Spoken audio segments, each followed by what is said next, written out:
Salut à tous. Aujourd'hui, on a rendez-vous avec quelqu'un d'un peu spécial. Ben voyons. Waouh, quel jeu. Alors pourquoi ciné. Bon, aïe, un cinéma. C'est de la merde, voilà. Pour quel prix alors? Du coup, j'ai envie de tester. Salut à tous et à toutes, bienvenue dans The Fuse Cucumber chez Pen & Game. À nouveau, on est à nouveau chez moi, c'est fou. T'as des nouveaux jeux encore à ta... Pas du tout.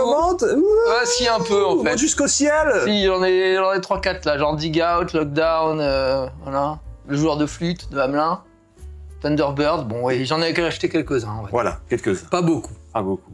Un minimal. De quoi acheter un nouveau Kallax? De quoi acheter un nouveau Kallax? Parce que ouais, dis-moi, le Kallax il est plein là maintenant, c'est quoi ce bordel? Ouais. Et après t'auras plus la place, quoique ah si, t'as un peu de place encore jusqu'au plafond. Si au plafond je peux mettre encore un Kallax de 2, puis encore un Kallax de 2, et après je change de maison. J'en achète une autre. Tu enlèves la cuisine, tu mets du Kallax partout. J'en achète une autre. Aujourd'hui on va vous parler de cette demoiselle, la série Netflix. Regardez-la, la série, elle est très bien. La demoiselle aussi. Que tu n'as pas vu, mais que j'ai vu, qui est effectivement une très bonne série. Tout le monde m'a dit qu'elle était très bien. Ah ouais, super. L'actrice, elle s'est révélée vraiment dans la série. L'actrice, moi je l'adore déjà dans Split, elle était super, donc voilà. Ah, dans Split? Ouais, je me C'est souvenais Split, plus je crois qu'il a révélé en vrai, au vrai du vrai, au cinéma.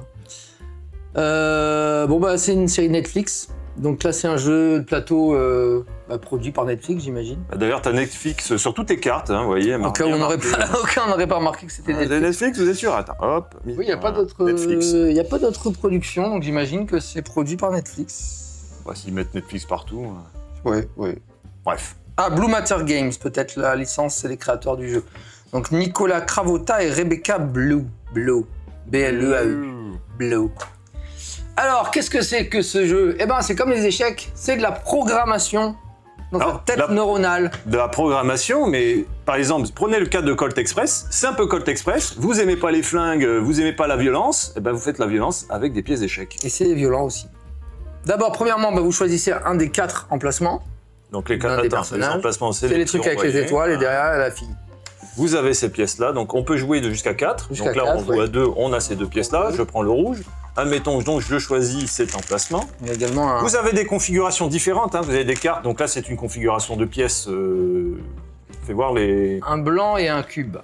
Hop. Ah ça c'est, oui, il y a 4 configurations, et recto verso, donc ça fait 8 configurations. C'est pas mal. Ce qui est intéressant. Ce qui est cool. Et il y a plusieurs cartes plusieurs jetons qui vont pas jouer suivant les configurations pour pas que ça soit non plus de la course au... Et surtout que ça soit impraticable, parce que si on en met encore, 7-8, ça fait encore moins de place pour se déplacer. Donc on prend un point de départ qu'on veut sur les 4. Ensuite, on va jouer d'abord 3 cartes face cachée, mais qu'on va programmer. Donc par exemple, je vais faire un mouvement là, un mouvement là, je les mets là. Ensuite, je vais picher, comment on dit en québécois, picher, je crois que c'est. On piche 3 cartes, on brasse son machin. Ça fait une pioche de choix. Et on va révéler la première. Paf. Donc là, par exemple, j'ai chevalier, cavalier. Donc cavalier, il faut que je fasse le mouvement de mon cavalier. Donc si je suis bleu, je vais faire cavalier. Ou cavalier. Vous reproduisez le mouvement de la pièce, de la carte, pas le mouvement de la reine. Que vous révélez. Donc là, il faut faire le mouvement du cavalier. Donc je fais par exemple cavalier, puis je la défausse. Et je vais pousser les autres vers la gauche. Et je vais chercher une nouvelle carte dans ma main pour programmer après ce mouvement-là. Mais il faut que je me rappelle de quel mouvement j'ai fait. Donc j'ai déjà oublié. Et je mets par exemple la tour, sans le dire. Voilà. Et ensuite, je repiche une 3e carte pour avoir toujours 3 cartes en main. Avoir toujours un choix. Et c'est au joueur suivant de procéder. Et ainsi de suite, comme ça, on va faire des déplacements. Paf, je ramasse ça. Puis après, au tour d'après, je vais faire une reine. Alors la reine, je peux aller tout droit. Ou alors je peux remonter, lui bouffer le 6 avant qu'il le prenne. Voilà, et puis après, par exemple, au 3e mouvement, il y en aura encore de nouveaux qui sont arrivés, j'aurai la tour et je peux aller, hop, manger le cavalier. Et une fois que le dernier joueur a ramassé le dernier pion, on fait le total des points en comptant les points de jeu. Et oui, donc vous voyez, vous gagnez ici 5 points si vous prenez le fou. Là, si on prend le roi, on prend 8, et la reine 7, et voilà. Donc le but, c'est de prendre des pièces qui ont le plus de valeur, de pouvoir enchaîner sans se retrouver, comme tu l'as fait au départ, dans une zone vide, sans prendre une pièce. Donc il faut optimiser sa programmation. Les 3 cartes, je vais prendre un petit exemple moi directement. Donc là, disons que j'ai pioché ça.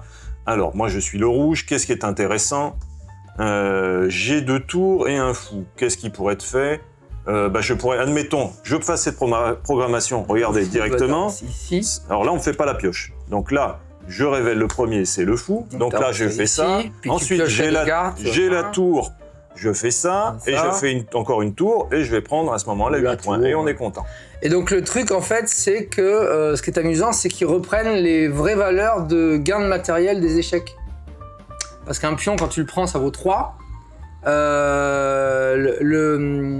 Le fou et la tour valent 5, le cavalier vaut 6, je crois, et la reine vaut 7. Attends, mais dans quel type de mode de jeu? En fait, quand tu gagnes du matériel aux échecs, c'est plus intéressant de gagner un pion. C'est moins intéressant de gagner un pion, je veux dire, que de gagner un cavalier. C'est les valeurs. Souvent, il y a un échange. Souvent, on peut se trouver dans une situation, on préfère sacrifier un pion pour pouvoir échanger quelque part avec... Contre une reine, là, tu gagnes plus, quoi. Par exemple, on veut prendre le cheval de l'ennemi en sacrifiant un pion. Voilà. Et ils ont des valeurs, en fait. C'est 3, 5, 7, je crois. C'est comme ça. Ah oui, je savais pas qu'il y avait des... Donc c'est rigolo qu'ils aient repris. Bon, après, le 8, je crois, c'est le roi, je crois pas qu'il y ait de valeur parce que tu peux pas le capturer. Mais je veux dire, c'est marrant qu'ils aient repris un peu des valeurs comme ça, 3, 5, qui sont proches des vraies valeurs des échecs. Alors, qu'est-ce que tu penses du jeu, toi? Moi, j'ai adoré. Moi, j'ai vraiment adoré. Mon petit garçon qui a 8 ans et son neveu, enfin son cousin qui a 5 ans se régalent. Ils se régalent. C'était devenu leur jeu favori quand on est allé à la montagne. Ouais. Et ils l'ont sorti tous les jours. Je ne pouvais plus faire le jeu en peinture. Ça se joue vite. Même moi qui est amateur d'échecs, j'apprécie simplement le côté programmation qui fonctionne bien. Ouais, il fonctionne. Prendre les pièces, donc c'est une espèce d'échec light, rapide. Et en plus l'interaction, puisqu'on peut jouer jusqu'à 4, là on l'a eu cette interaction à 2, qui était plutôt présente, sans être forcée, et je pense qu'il est beaucoup plus important quand on joue un 4. Oui, à 4, il y a beaucoup plus et c'est intéressant, espèce de variation sur le thème des échecs. Je trouve que c'est astucieux, c'est efficace. Pour moi, c'est adjugé, oui, très bien. Oui. Et puis, ça sort souvent. Enfin, Alexis, je sais qu'Alexis veut souvent le ressortir. Bon, ma mère et ma sœur, moins. Ah oui. La maman du petit garçon de 5 ans qui joue aux échecs, moins. Elle supporte plus les échecs. Et ma mère n'aime pas trop les échecs non plus. Donc...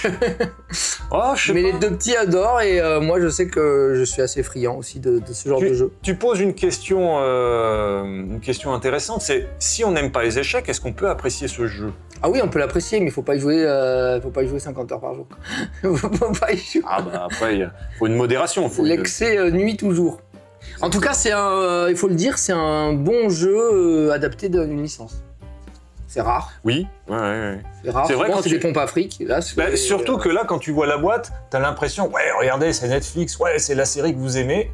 Mais non, le jeu est cool. C'est pas juste un appât. C'est une licence pour vendre. Oui, alors t'as quand même cette licence qui est présente. Qui est présente. Sur toutes les cartes.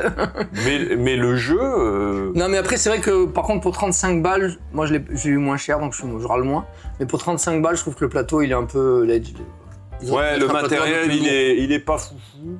Les pions, ça va, ils sont agréables au toucher. Ouais, le plateau, c'est basique, mais c'est cool. Mais le plateau, moins, beaucoup moins. Et aussi, le tourage des pièces, c'est joli.